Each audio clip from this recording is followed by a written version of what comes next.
আখেরাত সংঘটিত হওয়ার বাস্তবতা সম্পর্কে ৩০ পারার অন্যান্য সূরার মধ্যে যেসব উদাহরণ দিয়ে বোঝানো হয়েছে, এ সূরাটিতেও অনুরূপ যথেষ্ট উদাহরণ রয়েছে। আখেরাতের আগমন যে অবশ্যম্ভাবী, তা কত ভয়ানক আর দৃশ্যাবলী কত কঠিন, এবং এই পৃথিবীর পরিণতির জন্য আখেরাত সংঘটিত হওয়ার গুরুত্ব কত বেশি, তা এই সূরার ছত্রে ছত্রে স্পষ্ট হয়ে ফুটে উঠেছে। মহান স্রষ্টার সুনিপুণ তৈরি পৃথিবীর উপরিভাগ ও অভ্যন্তরভাগের প্রতিটি জিনিসে এর পরিণতির আভাসও এখানে ফুটে উঠেছে। তারপর এর বাসিন্দাদের যে আখেরাতে আল্লাহর দরবারে হাজির হয়ে হিসাব নিকাশের সম্মুখীন হতে হবে, তার বহু যুক্তি এ সূরায় বর্ণিত হয়েছে। আখেরাতের বাস্তবতা সম্পর্কে মানব মনে প্রত্যয় জন্মানোর উদ্দেশ্যেই প্রথমেই এক ভীষণ দৃশ্যের অবতারণা করা হয়েছে। অনুভূতির তীব্রতা বৃদ্ধির জন্য এই ভীতিজনক বিস্ময়কর ও কঠিন অবস্থার বর্ণনার সাথে কত দ্রুত গতিতে কিয়ামত সংঘটিত হবে সে বিষয়ে পাঠককে সচকিত করা হয়েছে। এ সূরাটিতে অত্যন্ত দৃঢ় ও সিদ্ধান্তকারী কিছু কথা আলোচনা করা হয়েছে। এতে বহু সূক্ষ্ম এবং হৃদয়গ্রাহী তথ্য উপস্থাপনা, বৈচিত্র্যের অনুপম দৃষ্টান্ত, আধ্যাত্মিক তত্ত্ব এবং অনুভূতিকে হৃদয় গভীরভাবে নাড়া দেওয়ার মতো সুরের মূর্ছনা রয়েছে। সূরাটির প্রথম অংশে ইসলামের প্রথম যুগের একটি বিশেষ ঘটনার বিবরণ দেওয়া হয়েছে। একদিন নবী করিম সাল্লাল্লাহু আলাইহি ওয়াসাল্লাম কুরাইশ নেতাদের একটি দলকে ইসলাম গ্রহণের জন্য দাওয়াত দিচ্ছিলেন। এমন সময় আবদুল্লাহ ইবনে উম্মে মাকতুম রাদিয়াল্লাহু আনহু সেখানে এসে হাজির হলেন। তিনি ছিলেন একজন দরিদ্র ও অন্ধ ব্যক্তি। রাসূলুল্লাহ সাল্লাল্লাহু আলাইহি ওয়াসাল্লাম তখন কয়েকজন নেতৃস্থানীয় লোকের সাথে যে আলোচনায় ব্যস্ত ছিলেন, এ কথা তিনি জানতেন না। তাই তিনি রাসূলুল্লাহ সাল্লাল্লাহু আলাইহি ওয়াসাল্লামকে অনুরোধ করলেন আল্লাহ প্রদত্ত শিক্ষা থেকে তাকে কিছু শেখাতে। এ সময় রাসূলুল্লাহ সাল্লাল্লাহু আলাইহি ওয়াসাল্লামের কাছে ব্যাপারটা একটু খারাপ লাগলো। তাই তিনি একটু বেজার হয়ে মুখ ফিরিয়ে নিয়েছিলেন। তার পরপরই কঠোর ভাষায় তিরস্কার স্বরূপ কোরআনের এই সূরাটি নাজিল হলো। এ সূরাতে একটি মজবুত মুসলিম সমাজের বুনিয়াদ কিভাবে গড়ে ওঠে এবং ইসলামী দাওয়াতের মূল কথা ও প্রকৃতি কী সে বিষয়ে বিশদ আলোচনা করা হয়েছে। এরশাদ হচ্ছে, ভ্রুকুঞ্চিত করলো এবং মুখ ফিরে নিল এই কারণে যে একজন অন্ধ ব্যক্তি এসেছে। তুমি কি জানো? আয়াত ১ থেকে ১৫। এ সূরার দ্বিতীয় পর্যায়ে আলোচনা করা হয়েছে ওই মহামূল্যবান কেতাবের প্রতি মানুষের অস্বীকৃতি ও আল্লাহর প্রতি লজ্জাকর অকৃতজ্ঞতা প্রকাশ সম্পর্কে। আল্লাহ রাব্বুল আলামিন তাকে স্মরণ করাচ্ছেন কীভাবে সে অস্তিত্ব পেলে, কীভাবেই বা তার জন্মের সূচনা হলো, আর কেমন করেই বা আজ তার জীবন সহজ সুন্দর হলো, আর পরিশেষে মৃত্যুর পর তার রবের কাছে হাসরের ময়দানে হাজির হবে। এত সত্ত্বেও কেমন করে আজ তার রবের হুকুম অমান্য করার দুঃসাহস দেখাচ্ছে। ধ্বংস হোক অপরিণামদর্শী মানুষ, কি নিদারুণ অকৃতজ্ঞ সে। জানো কোন জিনিস দিয়ে তিনি তাকে সৃষ্টি করেছেন? এক বিন্দু শুক্র থেকে তিনি তাকে সৃষ্টি করেছেন। তারপর এক নির্দিষ্ট পরিমাপ মতো তার গঠন কাজ সম্পন্ন করেছেন। এরপর তার জীবনযাপনের পথকে সহজ করে দিয়েছেন। পরবর্তীকালে তাকে মৃত্যু দান করে কবরস্থ করার ব্যবস্থা করেছেন। এরপর যখন তিনি চাইবেন তাকে হাজির করবেন হাসরের ময়দানে। এতদ সত্ত্বে কিছুতেই সে বিবেকের ডাকে সাড়া দিচ্ছে না এবং যে নির্দেশ তাকে দেওয়া হয়েছে তা পালন করছে না।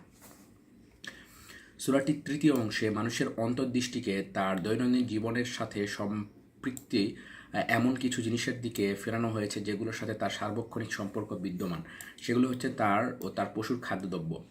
আরও মনোযোগ আকর্ষণ করা হয়েছে ওই সকল জিনিসের দিকে যেগুলো চেষ্টাসাধ্য করলে অর্জন করা যায়, যেগুলো তার ভাগ্যে নির্ধারিত রয়েছে, যার ফলে সে ক্রমোন্নতির পথে এগিয়ে যায়। এরশাদ হচ্ছে, মানুষের অন্তর্দৃষ্টি দিয়ে তাকানো উচিত তার খাদ্যদ্রব্যের দিকে। অবশ্যই আমি প্রচুর পরিমাণে বৃষ্টি বর্ষণ করিয়েছি, তারপর ফাটিয়ে চৌচির করে দিয়েছি জমিনকে, তারপর তার থেকে বের করেছি খাদ্যশস্য, আঙ্গুর ও শাকসবজি। আরও বের করছি বিভিন্ন ফলমূল, যেমন জাইতুন ও খেজুর, ঘন সন্নিবিষ্ট পত্রপল্লবিত সজ্জিত বাগবাগিচা, আরও বহু প্রকারের ফল ও তৃণলতা, যা তোমাদের ও তোমাদের গবাদি পশুর ভোগের বস্তু। সূরাটির সমাপ্তি পর্যায়ে কিয়ামতের বিকট চিৎকার ধ্বনি সম্পর্কে আলোচনা এসেছে। সেদিন সেই মহা বিপজ্জনক দিন তার ভয়াল মূর্তি নিয়ে হাজির হবে। যেদিন সেই মহা বিপজ্জনক দিন তার ভয়াল মূর্তি নিয়ে হাজির হবে, সেদিনকার ওই দৃশ্যের ভয়াবহতা আলোচ্য অংশে বিবৃত শব্দগুলোর মাধ্যমে যেন ঠিক সেভাবে মূর্ত হয়ে উঠেছে।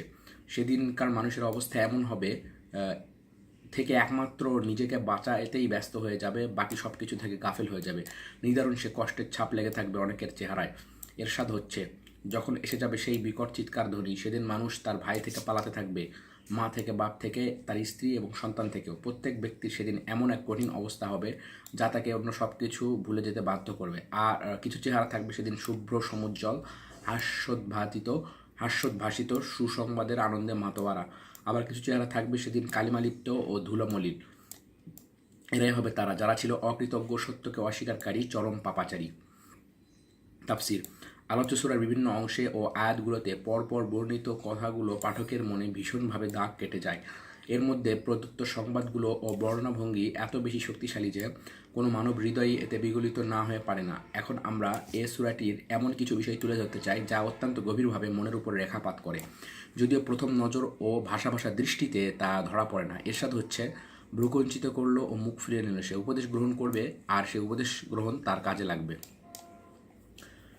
অপরদিকে যে ব্যক্তি তোমার কথার দিকে কোনো গুরুত্বই দেয়নি, তুমি তার দিকেই বেশি মনোযোগ দিলে, অথচ তোমার উপর মানুষকে পবিত্র করার দায়িত্ব অর্পণ করা হয়নি। যে ব্যক্তি ভীত বহব্বল অবস্থায় তোমার কাছে দৌড়ে এসেছে, তুমি তার থেকে গাফিল হয়ে যাচ্ছ, তাকে অবহেলা করছো। তুমি হয়তো ভেবেছো যে নেতা গোছের লোকটি ইসলাম গ্রহণ করলে ইসলামের বিজয় হবে।